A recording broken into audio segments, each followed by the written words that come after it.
Warren Ingram, depress us if you would. There have been some new numbers, and they're the same numbers. I think they come out every year about just how few of us will ever retire with any semblance of dignity or the lifestyle we've enjoyed while we've been working. Gee, I don't really want to depress people. I'm hoping just to give them a little bit of a wake-up call so that they take some action, Bruce. Absolutely, because if you do depress us, people switch off. But the reality is, brutal reality, 5 out of 100 people, so people like Warren. So if we look around the studio right now, you're like the only person who will ever retire with any level of dignity or comfort, because you were a grown-up really young. Yeah, and I think the issue there is it's 5 out of every 100 people who contribute to a retirement fund, and so it's not 5 out of every 100 South Africans, and that's just the first point to make, because for a long time that number's been quoted, the 5 out of 100, and it's something that that we've all become.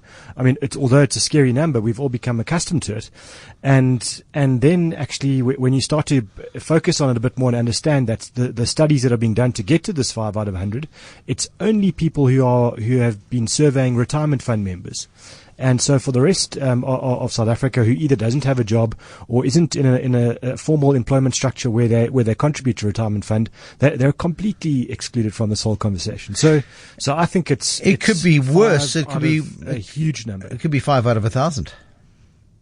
Yeah, that really wouldn't surprise me. I mean, I think we thumb sucking, but I mean, if you just look at our unemployment rate and then just add the huge kind of underemployed like sort of informal sector of our economy, and I think 5 out of 1,000 is not unrealistic, and so. My comment is we need to do this better. We need to focus on this thing of retirement and saving and building up our capital in a totally different and better way. And that's really the aim. It's not certainly not to depress us. Hopefully not. I mean, so many people when they start out working believe that they're going to live forever. Then they get to a point where they think that they haven't saved enough, and they are going to live longer than they ever planned for. And suddenly, the prospect of stopping working going from a positive experience to a very, very negative one. And we see more and more people working longer and longer and longer simply because the plans didn't work out, especially if you're a South African retiree who, may have woken up 10 years ago. At the start of the Zuma administration, and gone, I really need to save, and thrown lots of money into markets which have not served you very well at all over that time. Exactly. So I mean, I think we have just a multiplicity of bad events arriving all at once. We've got this, the Zoomanomics, which was incredibly destructive for the whole of South Africa.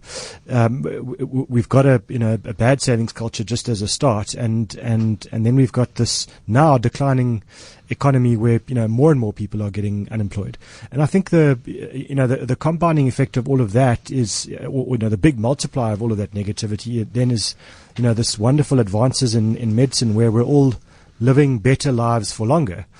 And, I mean, I was listening to a talk by an American scientist by the name of Aubrey de Grey. And look, he's an interesting character, but I mean, he feels it's entirely possible that, that human beings can live for, 10 or 100 times longer than we're currently living. And he makes some fairly decent arguments about that, which sounds amazing until you stop and think about, things like compulsory retirement age in businesses, and it's somewhere between 62, 63 up to the age of 65, and bigger businesses just make it absolutely compulsory for their workers to leave.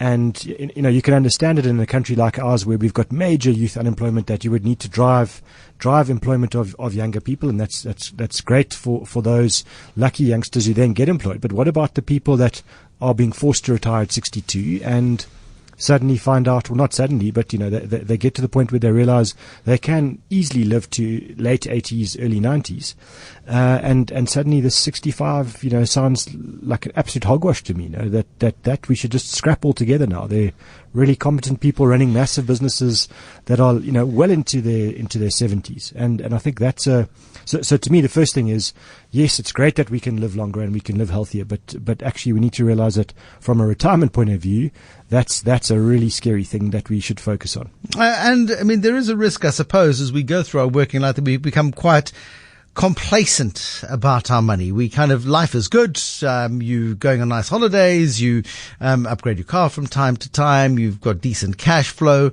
And you start getting a little bit slack about the self-discipline of saving. Yeah, so if I talk to the average person, let's just say in their 40s, late 40s, early 50s, that's been, working comfortably and contributing to their retirement fund every year, and I ask them what else they've done, what other savings have they got, and they'll say, I've got some cash set aside, for emergencies, and for the rest I'm paying off my bond and paying off my car, and I'm worrying about my kids' schooling and all of that. And so they feel that their retirement fund contributions are more than sufficient. And when you start to do some very basic sums with them to show them the impact of all of that, they suddenly realize that, contributing to a retirement fund is a very good thing to do. It's absolutely necessary, but it's certainly not sufficient. And I think that's the big wake-up call for people who are contributing to retirement funds. Don't get complacent, because, if you're doing, let's just say, what's not a bad level, 15% a year, that's all good and well, but if a company forces you to retire at 65 and you live to 90, that's just not enough. You are just break that 65 to 90 thing down, because they're just numbers. 90 minus 65, and I'm going to do this slowly, is a good 25 years.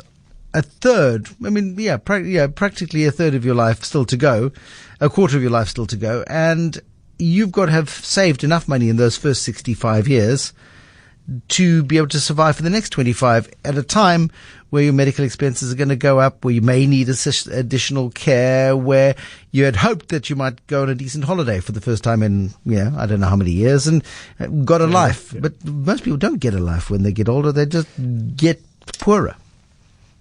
Yeah, and I think the thing to understand there is, let's just say, we start work at meaningful and productive work at 25, and then we are lucky enough to stay working until the age of 45. So that's 40 years of work to fund then 25 years of life where you draw on your assets.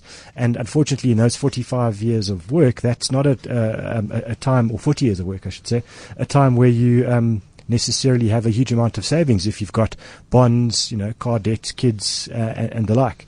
So I think, that message about complacency is really around that, is just get cracking as early as you possibly can. Try and maximize your retirement savings. The law allows us to go up to 27.5% of our salary into retirement funds. I'm not saying that, necessarily that you'll be able to afford that, but just don't relax on the 10%. And, or 15%. And I think if you get a raise, if you're lucky enough to be in a business where you do get raises, then use that increase to contribute more to saying that, but have you heard of this thing called inflation? There are these nasty people at the shops that every time I sort of walk past, they just add an extra percentage point onto everything that I buy. And I go past a petrol station and my car gets thirsty, and that nice Mr. Nene added 5 percentage points onto the tax rate. And, and you just go, when on earth are we supposed to find a gap to do this, Warren? I mean, this is the real world we're talking about, and it's tough.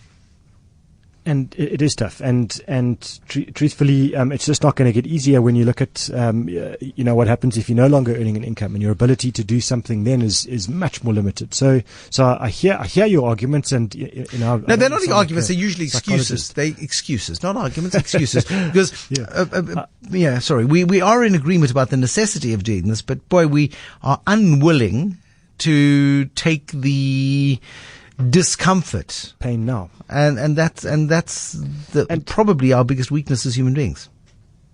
Yeah, and life is about trade-offs, So I understand the range of excuses that you're putting out there, and they're really valid for a lot of people, and a lot of us. That's what we do. We give ourselves a way out, and we do that every single year, and until we get to 65, and then we're stuck with an ability to do nothing.